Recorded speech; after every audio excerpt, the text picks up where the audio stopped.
Baseball is dead. Rest in peace. Payoff. And for the first time in 32 years, the Blue Jays have won the pennant. The Toronto Blue Jays are going to the World Series after a Game 7 victory over the Seattle Mariners. I mean, what a game. What a series. We got stars. We got drama. We got big moments.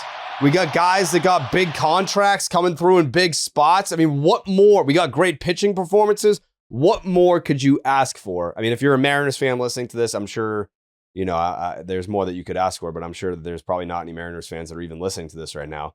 What more could you ask for from this ALCS? This is it.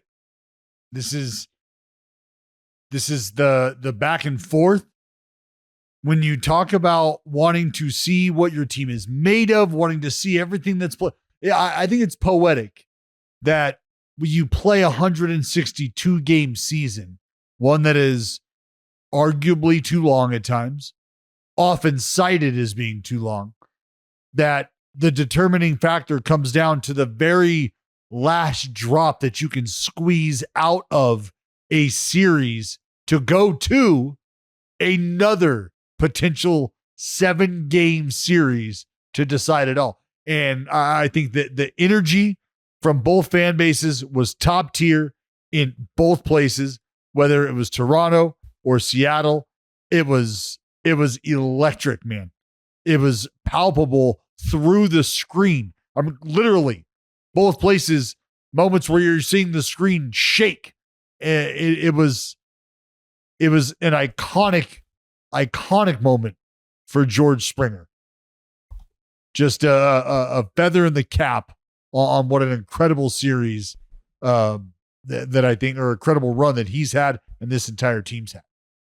So what I said after the final out was something to the effect of, I'm very happy for Blue Jays fans. I mean that because I know a lot of Blue Jays fans, and just, even if I didn't, I can put myself in their shoes. Like, they haven't been there since 1993. Like, that's a long time to wait for this. But Seattle Mariners fans have never been there. So it's like, I'm happy for the Blue Jays fans, but man, do I feel gutted for Mariners fans, because I don't want to say this felt like their shot, but I think it's their best shot that they've had in quite some time. And I'll go over some numbers really quick. If you told me that this series would go 7 games and Naylor, Cal, J-Rod, and Suarez combined would hit 300 with a 1081 OPS, I would be like, oh, so the Mariners won? Like, their pitching staff, if you have those 4 guys collectively hitting 300, getting on base at a 391 clip with a 690 slug, then I'm like, all right, yeah, so everything went well, and the Mariners are going to the World Series. And not only are they going to the World Series, but if those guys are swinging it, then they have a shot to take down the Dodgers. But they're going home. And that's all credit to the Toronto Blue Jays that they got the job done, because, like, you can't even sit here and say, you know, we identified their 4 best hitters and we shut them down, and that's why we're going to the World Series. That's not the case. Like, they went to Game 7.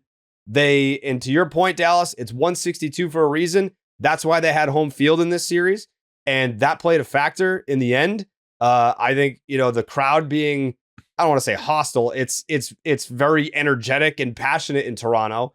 And they were able to get that one big swing from George Springer, the 3-run home run in the 7th. And that's all she wrote. I mean, it's crazy to look at these numbers and the guys that were doing it, and the Mariners are going home. It's crazy to me. So the other numbers are in the league, in the LCS combined between the National League, the American League. The Mariners had the worst numbers from their pitching staff. Like, as far as a starting group is concerned, their 6.59 ERA highest of any other, or excuse me, second highest of any other starting group just outside of the Brewers. And then you go to the relief corps, and it's not much alleviation. 3 out of 4, third out of fourth. I mean, in terms of bullpen ERA, 4.01 ERA.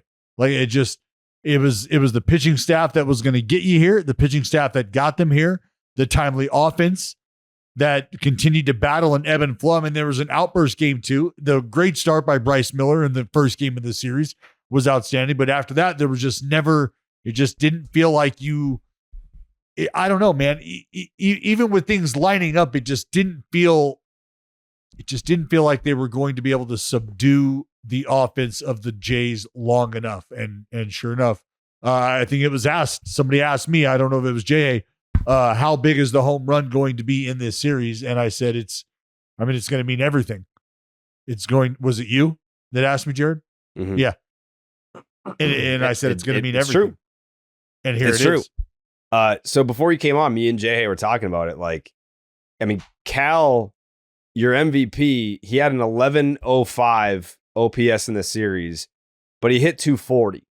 So like he had 6 hits compared to Naylor's 10, Suarez had 8, but it was 4 home runs. So it's like, you know, he had the moment with the game tying home run in the 8th. What was that? Game 5? Game 5? Whatever it was. Either way, I mean, Naylor? it's not like he didn't hit meaningless home runs. He hit 4, had the third highest OPS of anyone that played in this series. And yeah, it's crazy to me that those 4 guys held up their end of the bargain and the Mariners are still going home. It's very, very crazy.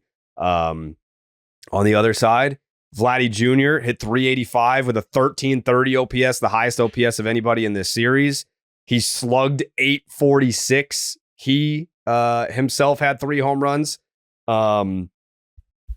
But this was a dude that, you know, that's his team. You don't get $500 million and sign a lifetime contract to not be the guy, and he was the guy. Go ahead. No, that's what I was gonna say, and that's why you saw the emotion. That's why I said what I said about seeing him coming off the field and stopping in the middle of the infield, hands on his knees.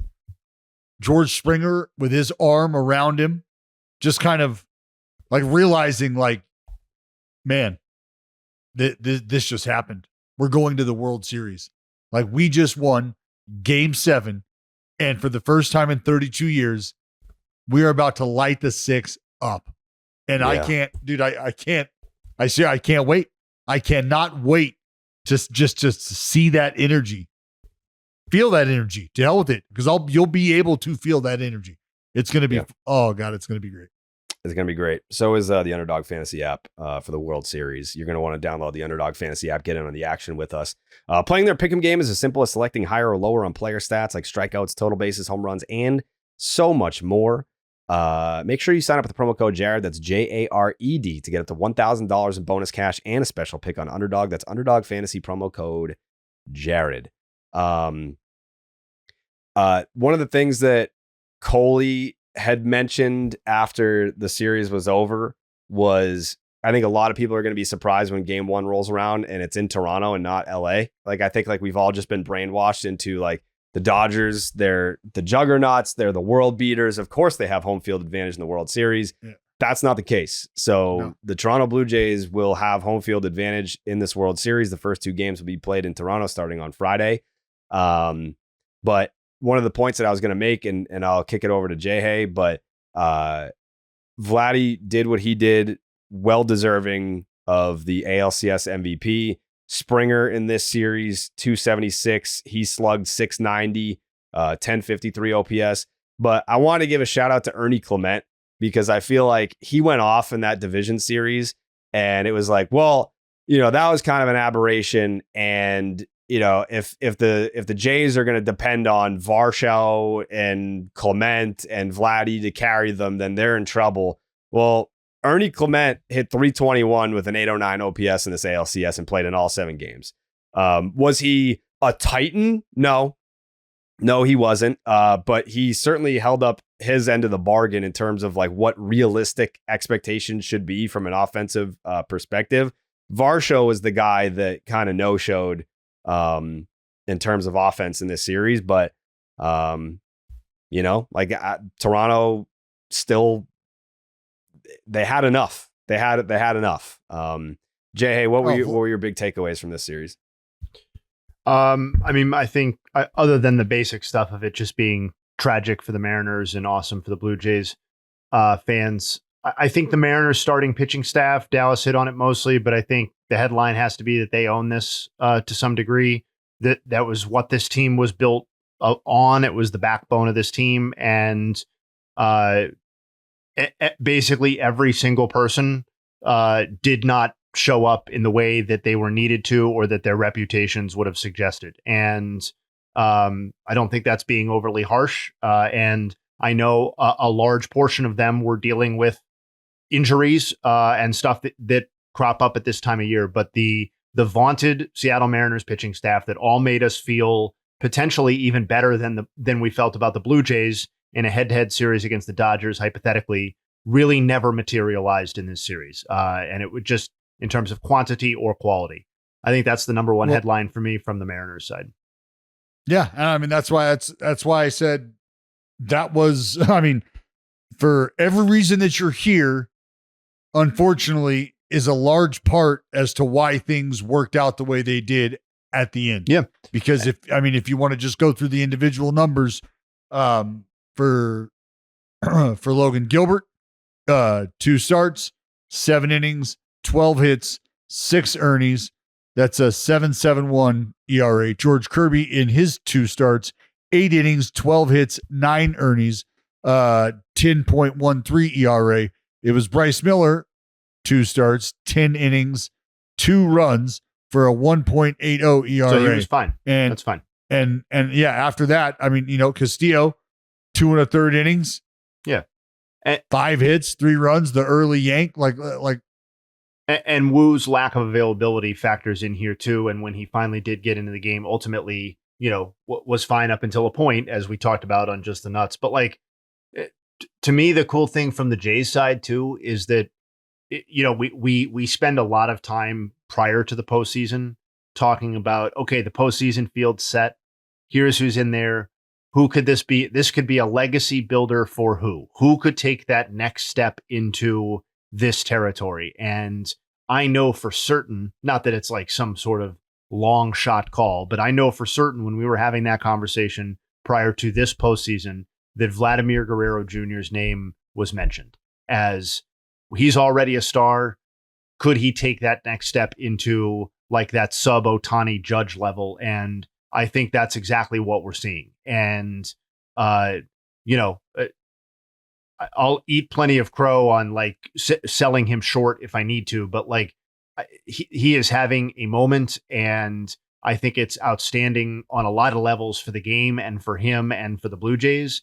And while it's not as sexy and won't be, have the same wattage, George Springer is getting to a point where he needs to be mentioned upon with the all-time great postseason performers. Yeah, and you can you can point to the homers and say, well, that's obvious. He's tied for 3rd all-time in postseason homers, and we know how all of those records are owned by modern players because of the quantity of games played. But the first thing that I'm going to look at when I wake up tomorrow morning is if they've posted the win probability added numbers, because that homer that he hit tonight has to be one of the most significant, impactful home runs that have ever happened in the history of baseball. And I whatever number it ends up at, to hit a 3-run homer when you're losing in the 7th inning of a game 7, you would be, I think people will be taken aback at how impactful that is in terms of their championship odd increase or just their overall game increase or odd increase within that game. It's just, and that's on top of all the other stuff that he's produced in this postseason alone.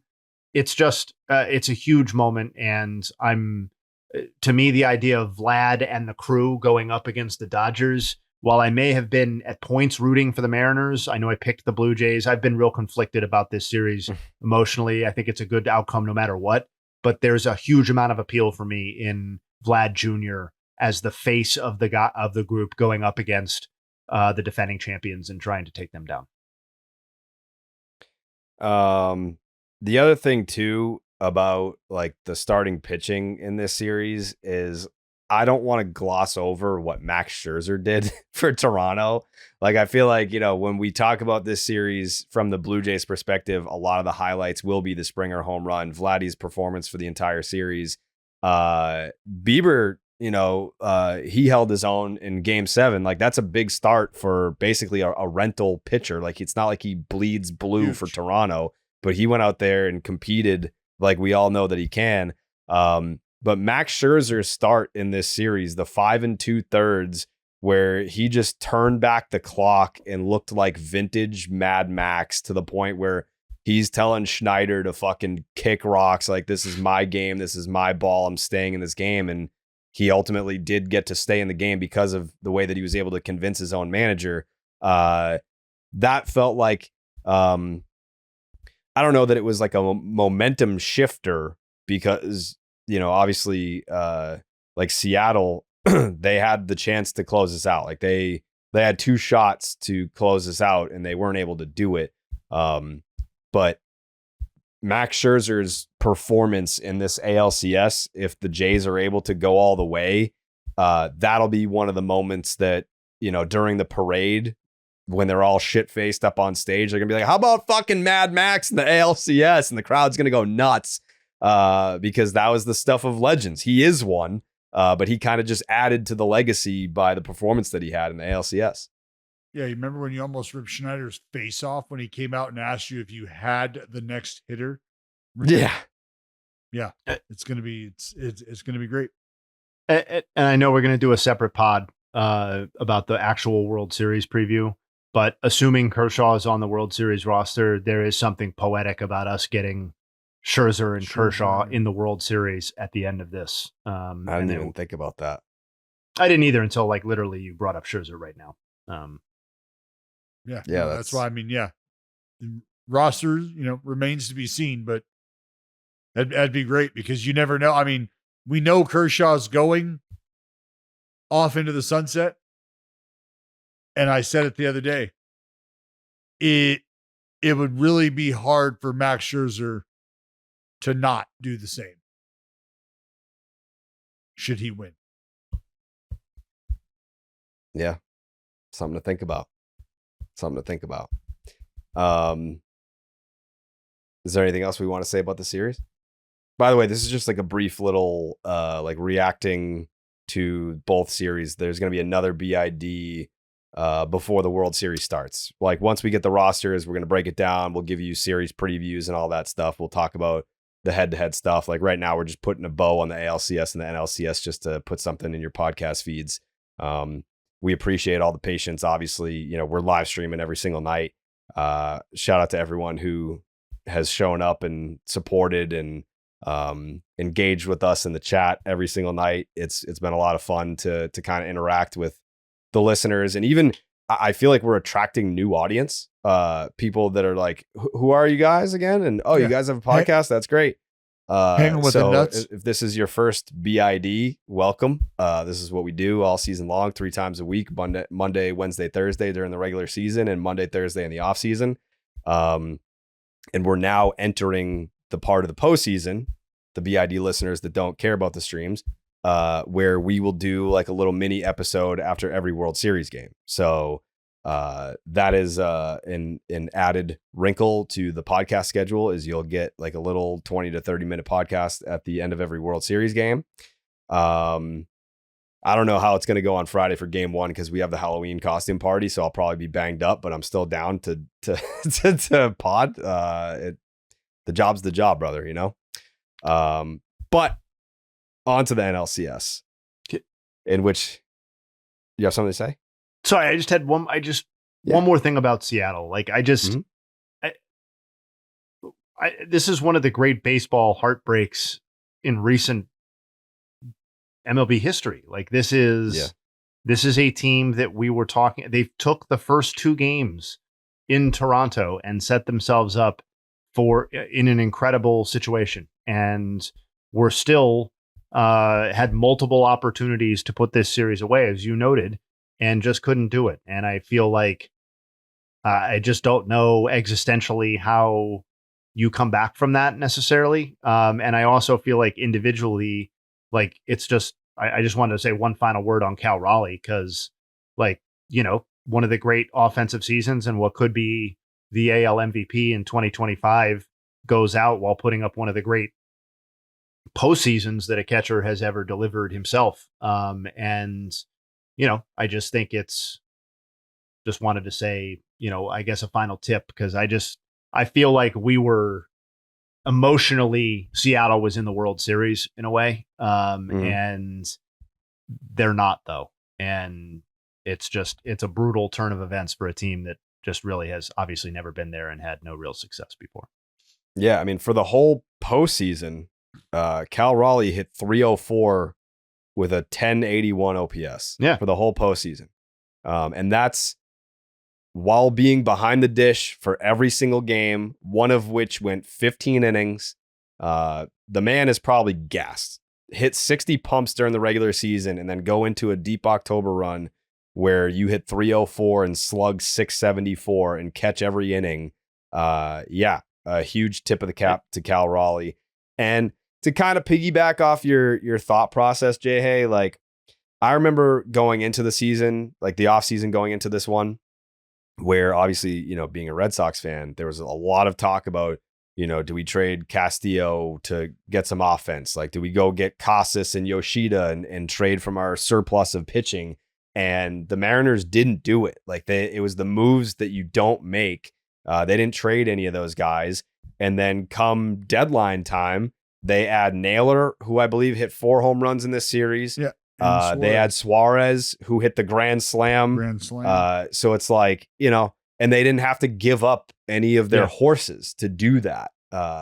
So they were smart in the offseason. They were patient during the deadline, and they kind of treaded water with guys like Suarez after the trade. But again, we said it on the last pod that all he has to do is have one big swing, and it doesn't fucking matter what he did, that he sucked in the regular season. It doesn't matter that he was kind of slow out the gates in October. That grand slam, it's all worth it if the Mariners go on to win the pennant. But again, it's very gutting that they didn't get the job done, because to all the points that were laid out before, they were up 2-0. I think Steve said that that was it was some stat about like teams that went up 2-0 and lost the ALCS. It's the it definitely can't be the first time, because we know the Yankees did it in 04. Fourth instance. Well, it's the fourth instance of a team to win/lose after losing the first 2 games at home. So the Blue Jays are the fourth instance of a team losing the first 2 games at home to come back and win. So by virtue of that, the Mariners would be the fourth team to do the opposite. So, and it's the first since 1996 when the Yankees did it over the Braves in the World Series. Yeah, I mean, there's 3 different elements to it. You were up 2-0 going home. You had a 3-2 series lead. You had 2 chances to close it out, and you had a 2-run lead late in Game 7. Buddy, being up 2-0, leaving Toronto, coming home, and having, that's the misstep. Not being able to seal the deal there. That's the tragedy. Yep. Because it felt like after doing so, you were going to just be left with the inevitable scenario of, well, if we end up losing Game 5, it's basically going to be a death march to Toronto for Game 6, and we're going to get worked for Game 6. Don't want that. But it's like, if we can't take care of business here and we got to go back to Toronto, whether we win or lose Game 5, it means a Game 7, and that's not good. Like, we don't like a Game 7 in Toronto. It just felt like it was an inevitable L coming their way if they were not going to be able to lock it up in Seattle. Yep. Before we get into the NLCS talk, I got to tell you about the great folks at Ridge. And let me tell you that after switching over to the Ridge wallet, It's been life-changing for me. I'm a creature of habit guy. I've had the same wallet since I think like me and Trent bought wallets together off of like Amazon in like 2017. We were like, you want to switch up our wallets? We're like, sure. I wonder if he still has it. I don't know. But if he does, I'm going to tell him to get a Ridge. Because I'm not I don't carry cash. You can carry cash with Ridge, but I'm not a cash carrying guy. I got a lot of cards. But Ridge, they have these great wallets. And I'd love to tell you more about them. Because there's a lot of different features that if this sounds like you, then Ridge is also for you. Because T is a guy that loses his wallet all the time. Those days are over. Thanks to Ridge. Just like Ridge revolutionized the wallet, Ridge has now changed the game for portable charging. Ridge's 5-in-1 travel power bank has built-in cables and lets you charge your devices at the same time with just one power bank and no extra cables. See, that's amazing. That's amazing. I mean, I'm on the go a lot. So if Ridge is kind of like going out all over the place. They got power banks, they got the wallets. And it's also a MagSafe wireless charging power bank. Apple Watch charger, Lightning, USB-C, every way you need to charge all in one premium device. No more juggling adapters and wall outlets at the airport just to get 20%. With 20 watts of power, it charges your phone as fast as it possibly can. That's pretty impressive. It has a MagSafe compatible wireless charging so you can keep it magnetically attached to the back of your iPhone. So if you want some permanent extra juice, there you go. The newest iPhone just dropped, so make sure you pair it with a power bank that actually keeps up. And like everything that Ridge makes, it's built to last with free shipping, a 99-day risk-free trial, and a lifetime warranty. This is the last power bank that you're ever going to need. It also looks badass.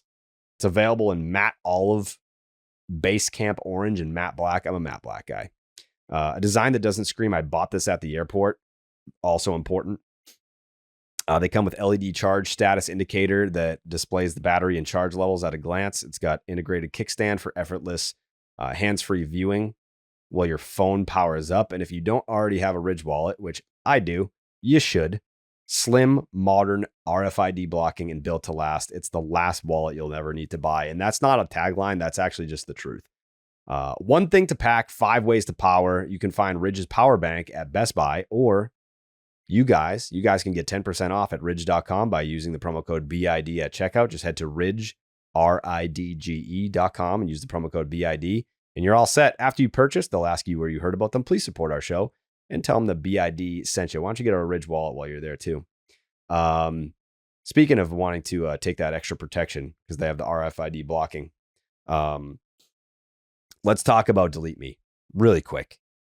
Delete Me makes it easy, quick, and safe to remove your personal data online at a time when surveillance and data breaches are common enough to make everyone vulnerable. Data brokers make a profit off your data. Your data is a commodity. Anyone on the web can buy your private details. This can lead to identity theft, phishing attempts, and harassment. But now you can protect your privacy with Delete Me. What do data brokers do? Your name, contact info, social security number, home address, even information about your family members could all be compiled by data brokers and sold online. The New York Times Wirecutter has named Delete Me their top pick for data removal services. As someone with an active online presence, privacy is very important to me. I have had my data stolen in the past. It sucks. You do not want it to happen to you. I can assure you of that. And Delete Me can help not just me, but you as well if you're listening.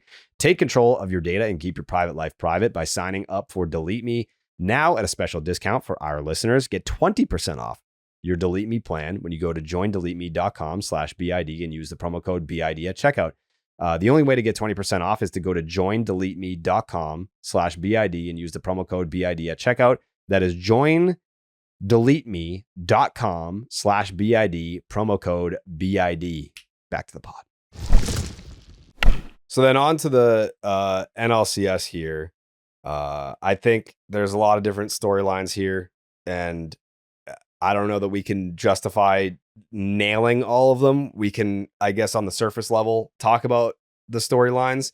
That being Shohei's Game 4 performance, the fact that the Dodgers are going back, and the Brewers kind of no-showing, at least offensively. And I mean, it's not like their pitching showed out either. Like, it was just a bad series by the Brewers. Just kind of like the Brewers falling flat. I'd like to start with Shohei.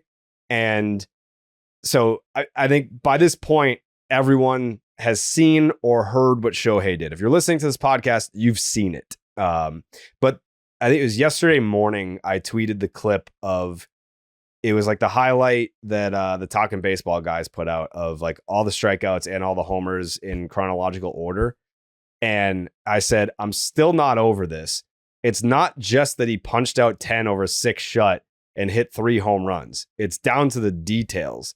He punched dudes out on 100 miles an hour and launched baseballs literally out of the stadium.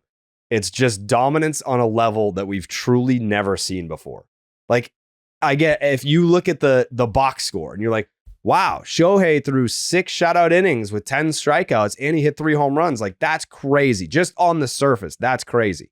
But to sit there and watch it, he's striking guys out by throwing a baseball 100 miles an hour, and he literally hit a ball. One of his 3 home runs went over the fucking roof at Dodger Stadium. Like, that's like I think Jay Hay was saying it on the stream. It's like he's playing a different game.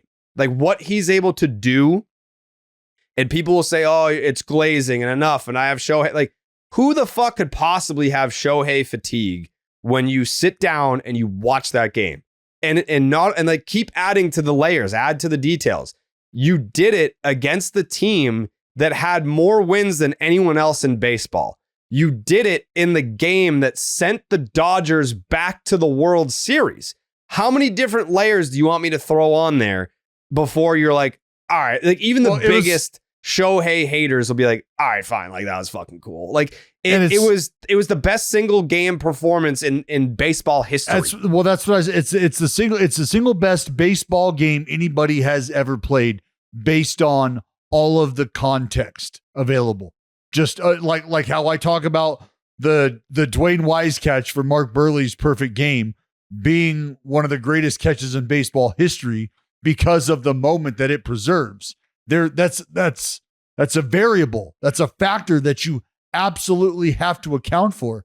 And the moment is something that you have to account for. I mean, I am without a doubt one of the first people to be as excited and as in love with what Shohei Ohtani was going to be doing in Major League Baseball.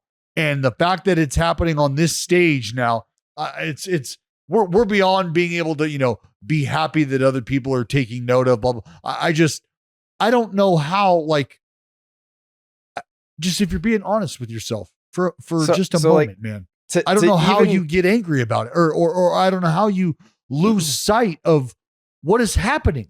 Like, I always just say, take your favorite player, take your favorite hitter, take your favorite pitcher.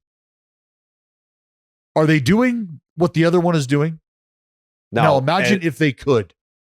Well, that's what's happening. That's what this dude is doing. I'm not, this isn't hyperbole. I'm not making it up. This isn't a joke. It's not a fever dream. This is really fucking happening. A dude is out there blowing 100 plus miles an hour. He's punching out your favorite hitter. He is your favorite pitcher. He is your favorite hitter. He's doing it all in the same damn game at the same damn time. And it is of the most value that any player has ever brought to any endeavor they have ever been a part of. I don't care what sport you're playing. I don't care what you're doing. This is the most valuable player to have on your team in whatever it is you're doing. And then, like, to add more layers to it, the first home run was lefty, not an issue. The second home run, that pitch wasn't even a strike, out of the stadium. And then the third home run was on 99 to fucking dead center. Just squares at 99. Bang. 99 inner third, Jared. 99 inner third. Go back and look at it. That ball is not down the middle. That ball is slightly in. And for him to inside None out of them were meatballs. 0 meatballs on the 3 home runs. 0. I mean, it is. It's I could never get tired of talking about how ridiculous it is because I have watched Hall of Fame players in awe. I have listened to them talk about him in awe. Like Yeah, but I ain't doing that. Yeah, but I ain't got that in the bag. I don't do that. Now, they've put together incredible careers, and they've had moments and feats where they've done things similar too. But at no point has it been on both sides and sustained the way it has been since he showed up. And the idea that this is a dude who managed to put together the single greatest offensive season in baseball history, basically, with his 50-50 run. The fact that he did that while rehabilitating a wounded throwing arm and a shoulder, come on. Jay, Come on. you're muted. I've got basically nothing to add to the Shohei stuff. I think you guys, like, my reaction is on the Brewers side at this point. Do you want to stay on Ohtani? Sure. Oh yeah. So I just like the Brewers stuff to me is just completely predictable in ways that we talked about on this podcast. And like, I just am aghast at how much of a no-show that ended up being for that team. And, I know we talked about the starting pitching issue and how we kind of foresaw that maybe rearing its ugly head at some point in the series where they just were not going to be able to patch together enough innings, enough games to hold back the Dodgers offense. That part's fine. We can talk about that or we can not talk about that. It was predictable. It happened. The complete outage of the Brewers offense, and not just like they were beaten by a superior Dodgers offense, but like and I'll do Nuggs at the end or whatever, but like that they produced arguably the single worst offensive performance that we've ever seen in a postseason series of 3 or more games is like, that to me is what I just won't be able to kind of shake if I'm a Brewers fan or just having consumed the series, because that was a complete and utter no-show in a way that I just don't think was quite as predictable as the pitching issues. And I know that people will say, well, look at who the Dodgers were starting in those games. And of course we will and should give credit. And we will. Hallmark to performances, the cavalcade of aces, for sure. Just up and down cavalcade of great performances. And this is in no way taking away from those, but the Brewers offense has to own some of those shortcomings. It's not the first time we've seen a starting rotation in a postseason series, and they were threatening hitting below 100 at one point in Game 4 for the series. And that to me, like that speaks to something that the team was fundamentally lacking in a way that the Dodgers exposed, and that's one of the takeaways for me from the Brewers side. Well, they did hit under 100 for the series. They hit 096 with a 158 on base and a 160 slug. That's what the Brewers offense compiled over their 4 games. They hit under 100 as a group.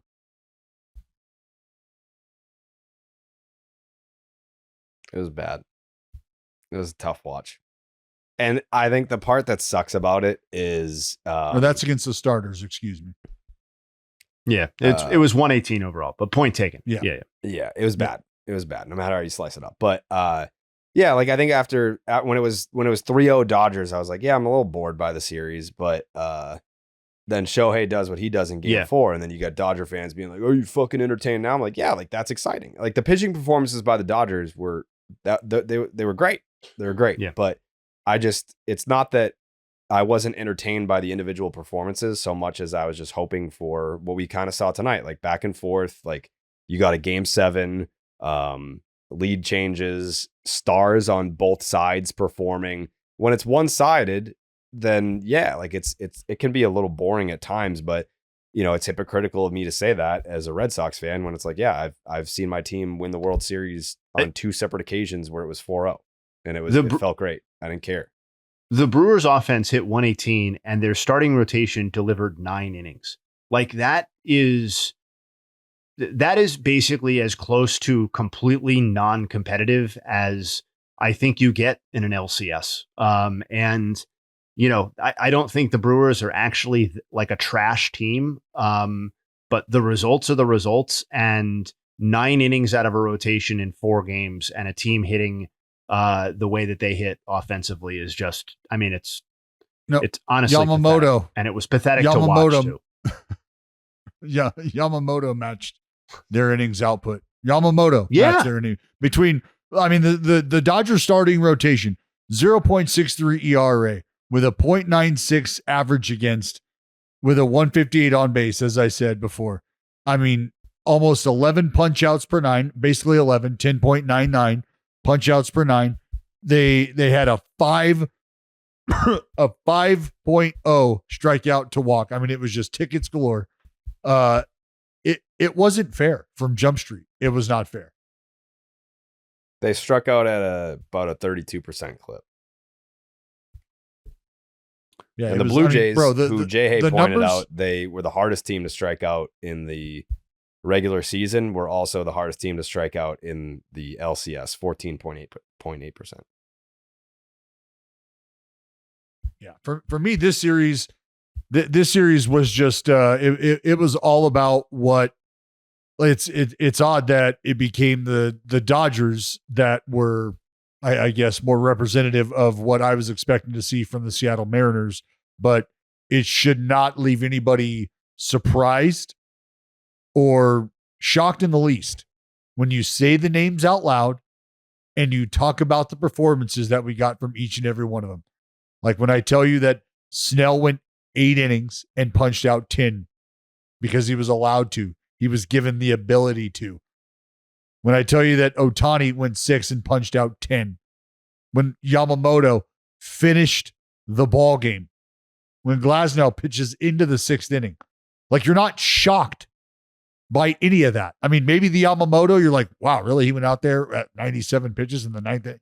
Like, that might be the one where you're like, okay, wow. But outside of that, those are what you pay those dudes to go out and do. They went out and did it, and it was dominant. It was suffocating. It was stifling.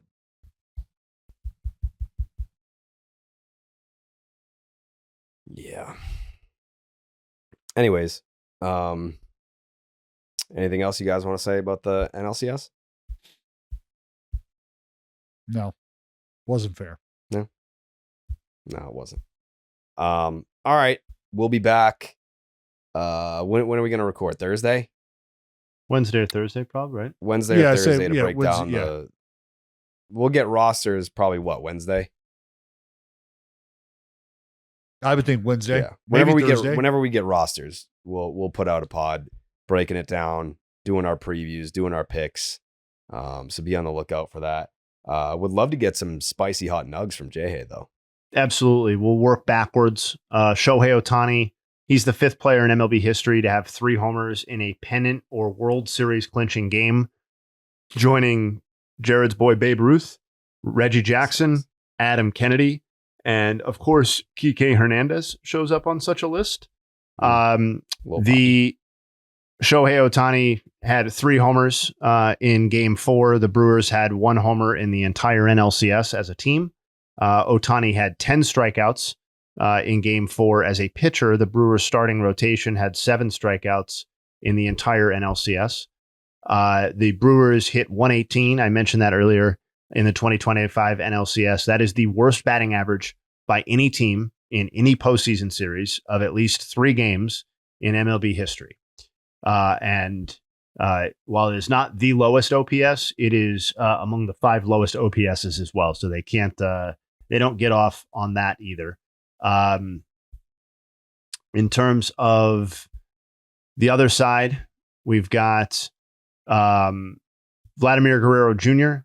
He currently leads the postseason in both OPS and has the lowest strikeout rate. The last player to post an OPS of 1,000 or higher and have the lowest strikeout rate in the postseason that year was an unlikely one, perhaps, but Jose Offerman for the Red Sox in 1999. We'll see whether Vlad can continue that. His Julio Rodriguez in a losing effort. He became the 8th player to have a go-ahead homer in Game 7 of the ALCS, joining Corey Seager Randy Arozarena, Evan Gaddis, Dustin Pedroia, David Ortiz, Aaron Boone, and Trot Nixon in the same game for the latter two. Cal Raleigh, he is the second catcher with 5 homers in a single postseason, joining Sandy Alomar Jr. for Cleveland in 1997. Obviously, he will not have an opportunity now to get to 6. George Springer, he's up to 23 career postseason homers. That is tied for the 3rd most in baseball history, behind Manny Ramirez and Jose Altuve, and tied with Kyle Schwarber. He's got a real chance to move into sole possession of 3rd place. His home run is the 3rd go-ahead homer when trailing in the 7th inning or later of a Game 7 in postseason history, joining Hal Smith in Game 7 of the '60 World Series and Howie Kendrick in Game 7 of the 2019 World Series for the Washington Nationals. I still remember where I was for that hit. Just an unbelievable one. Cal Raleigh's 1081 OPS, which Jared mentioned earlier, is the 2nd highest by a catcher in a single postseason in MLB history in a minimum of 50 plate appearances. Only Phillies fans would correctly guess perhaps the answer is Carlos Ruiz in terms of who's the only one better. His 1082 mark in 2009, just fractionally better than Raleigh's. Vlad Jr., this is one we will continue to update. He has a 1440 OPS through 11 games in the 2025 postseason. That is the 4th highest OPS through 11 games in a single postseason in MLB history, behind only Carlos Beltran in 2004, Yordan Alvarez in 2023, and Manny Ramirez in 2007.